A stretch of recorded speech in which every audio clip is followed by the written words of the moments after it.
లేవీయకాండము 10వ అధ్యాయము. అహరోను కుమారులైన నాదాబు అబీహులు తమ తమ ధూపార్తులను తీసుకుని వాటిలో నిప్పులుంచి వాటి మీద ధూపద్రవ్యము వేసి యెహోవా తమకు ఆజ్ఞాపింపని వేరొక అగ్నిని ఆయన సన్నిధికి తేగా యెహోవా సన్నిధి నుండి అగ్ని బయలుదేరి వారిని కాల్చివేసెను.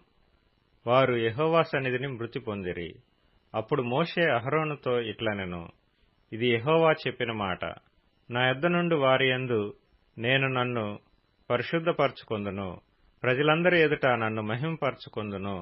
అహరోను మౌనముగా నుండగా మోషే అహరోను పినతండ్రి అయిన ఉజ్జీయేలు కుమారులైన మీషాయేలును ఎల్సాఫానును పిలిచి, మీరు సమీపించి పరిశుద్ధ స్థలమును ఎదుట నుండి పాళెము వెలుపలికి మీ సహోదరుల శవములను మోసుకొని పోవుడని వారితో చెప్పెను. మోషే చెప్పినట్లు వారు సమీపించి చొక్కాయలను తీయకయే పాళెము వెలుపలికి వారిని మోసుకొని పోయిరి. అప్పుడు మోషే అహరోనును అతని కుమారులైన ఎలియాజరు ఈతామారును వారితో, మీరు చావకుండునట్లు యెహోవా ఈ సర్వ సమాజం మీద ఆగ్రహపడకుండునట్లును మీరు తల విరబోసుకొనకూడదు, బట్టలను చింపుకొనకూడదు గాని యెహోవా వారిని కాల్చినందుకు మీ సహోదరులైన ఇశ్రాయేలీయుల ఇంటివారందరూ ఏడవవచ్చును. యెహోవా అభిషేక తైలము మీ మీదనున్నది గనుక మీరు చావకుండునట్లు మీరు ప్రత్యక్షపు గుడారము యొక్క ద్వారములో నుండి బయలు వెళ్లకూడదనెను. వారు మోషే చెప్పిన మాట చొప్పున చేసిరి. మరియు యెహోవా అహరోనుతో ఇట్లనెను, మీరు ప్రత్యక్షపు గుడారములోనికి వచ్చినప్పుడు మీరు చావకుండునట్లు నీవును నీ కుమారులను ద్రాక్షారసమునే గాని మద్యమునే గాని త్రాగకూడదు. మీరు ప్రతిష్ఠింపబడిన దాని నుండి లౌకికమైన దానిని, అపవిత్రమైన దాని నుండి పవిత్రమైన దానిని వేరు చేయుటకును యెహోవా మోషే చేత ఇశ్రాయేలీయులకు ఆజ్ఞాపించిన సమస్త విధులను మీరు వారికి బోధించుటకును ఇది మీ తరతరములకు నిత్యమైన కట్టడ. అప్పుడు మోషే అహరోనుతోనూ మిగిలిన అతని కుమారులైన ఎలియాజరు ఈతామారులతోనూ ఇట్లనెను, మీరు యెహోవా హోమ ద్రవ్యములలో మిగిలిన నైవేద్యమును తీసుకొని అది పొంగకుండా బలిపీఠము దగ్గర తినుడి. అది అతి పరిశుద్ధము. యెహోవా హోమ ద్రవ్యములో నుండి అది నీకును నీ కుమారులకును నియమింపబడిన వంతు.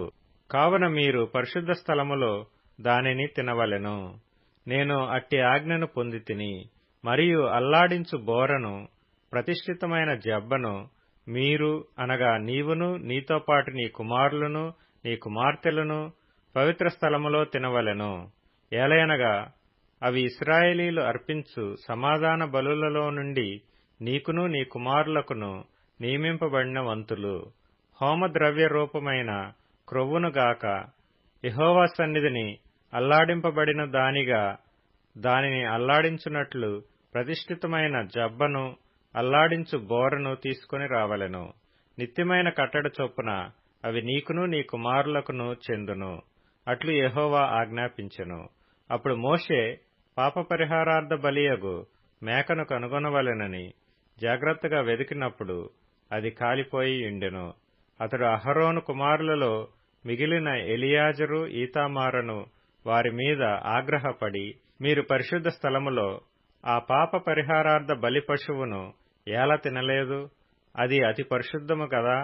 సమాజం యొక్క దోష శిక్షను భరించి యెహోవా సన్నిధిని వారి నిమిత్తము ప్రాయశ్చిత్తము చేయుటకై ఆయన దానిని మీకిచ్చెను కదా. ఇదిగో దాని రక్తమును పరిశుద్ధ స్థలములోనికి తేవలెను కదా. నేను ఆజ్ఞాపించినట్లు నిశ్చయముగా పరిశుద్ధ స్థలములో దానిని తినవలెనని చెప్పెను. అందుకు అహరోను మోషేతో, ఇదిగో నేడు పాప పరిహారార్థ బలి పశువును దహన బలి ద్రవ్యమును యెహోవా సన్నిధికి వారు తేగా ఇట్టి ఆపదలు నాకు సంభవించెను. నేను పాప పరిహారార్థమైన బలి ద్రవ్యమును నేడు తినిన ఎడల అది యెహోవా దృష్టికి మంచిదగునా అనెను. మోషే ఆ మాట విని ఒప్పుకొనెను.